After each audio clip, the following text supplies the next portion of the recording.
Hello friends, this is Maria Riles with the Hemphill Branch of the Greensboro Public Library.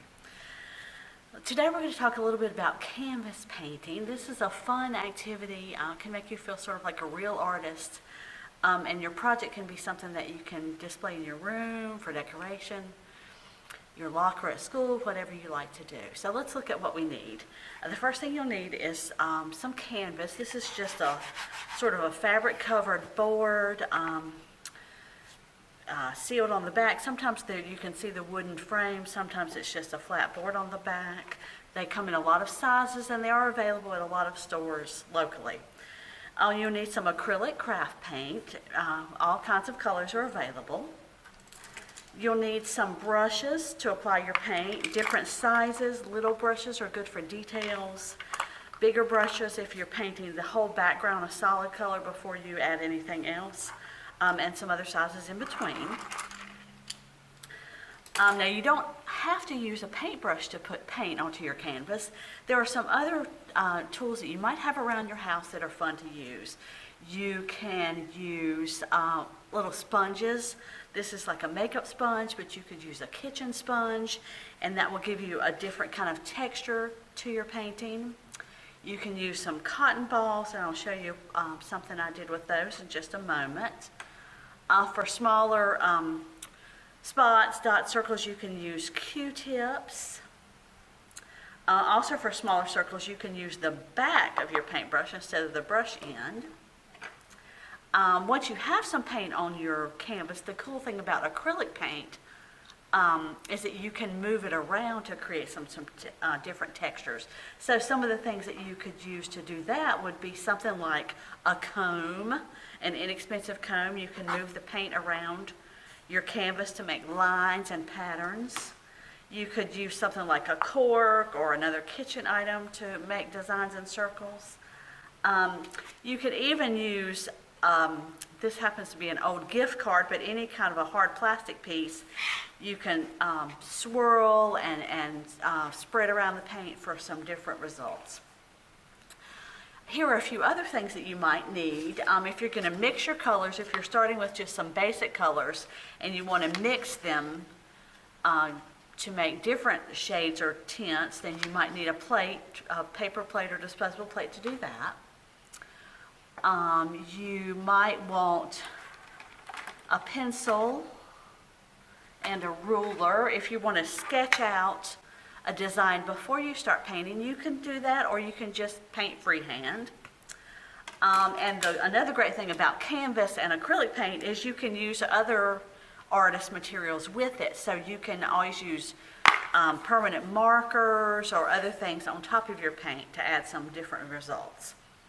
And one more thing that is fun to have if you pick up some at the hardware store is some painter's tape. It comes in a few different widths, and you can use that to mark off sections of your canvas, and wherever you put the tape it will leave white, and then when you pull the tape away you'll see that sort of negative space, that white space. So let me show you a couple things that I have done for examples. This is a realistic painting. Supposed to be a sunflower, looks fairly like a sunflower. So a few techniques I used on this one was I did paint the background first and let that dry. Acrylic paint dries pretty quickly, so you can add layers and different coats of paint. And then for the clouds, that's when I brought in my cotton balls. I put a little white paint on my plate, dipped my cotton ball, and created my clouds, and you get sort of that fluffy looking texture. Then I did use my pencil to draw the sunflower, and each color I let dry for a little while before I added another shade, like the lighter green, then the darker green, lighter brown, darker brown, the different shades of yellow. So that if you're trying for a realistic picture, then you can definitely use some of those techniques with adding your different layers of paint in different areas. Then I thought, well, let me make something that's a little bit more abstract, just colorful. So I tried a galaxy painting. And I put down lots of colors of pink and purple and blue. This is where I did use my gift card to swirl some of the paints around, swish them around to make designs. I let that dry for a little while, and then I took my sponge and I added some water to my black paint, and I coated my entire painting with that to sort of give the galaxy effect. And then my last step, I added a little bit of water to some white paint to make it very, very runny, and I used a brush to just tap or flick those specks onto my picture. So that's some other techniques that you can try for some different results. And then I did this design where I used that painter's tape. So I took a little of the tape and I marked off sections. The key to this is to press it down pretty firmly so that your paint doesn't go underneath the edges. And I did that all over my canvas, and then I painted my triangles, my diamonds, my squares, different colors, and let that dry. And when I peeled up the paint, it left the white behind. Let me show you that real quickly with just a couple colors. So we'll add a little green on one side and a little orange on the other.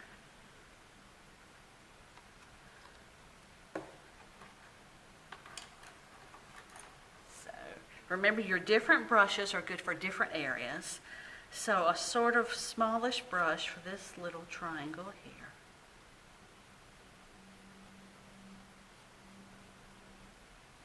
I like to paint the edges of the canvas as well. And I've got this cardboard here to protect my table. You could use a piece of kitchen wrap, aluminum foil, anything like that to protect your table. And then I'll just do the orange on the other side just so you guys can see what this technique is like. And this is a lot of fun, I think.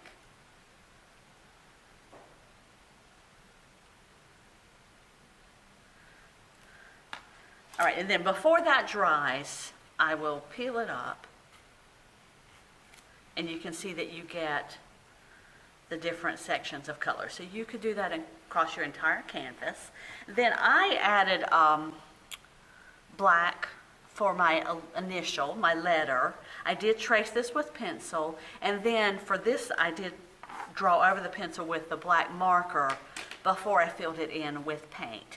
If you don't want to do an initial, you could cut the silhouette of something, an animal or a tree or even people, and put them against your colorful background for a different kind of effect as well. So the possibilities are endless. I hope that you'll try this project, pick up some inexpensive items and give it a try. As a way to express yourself and relieve a little stress. Painting can be very calming and a fun activity. So I hope you'll give it a try. Thanks for watching. Bye.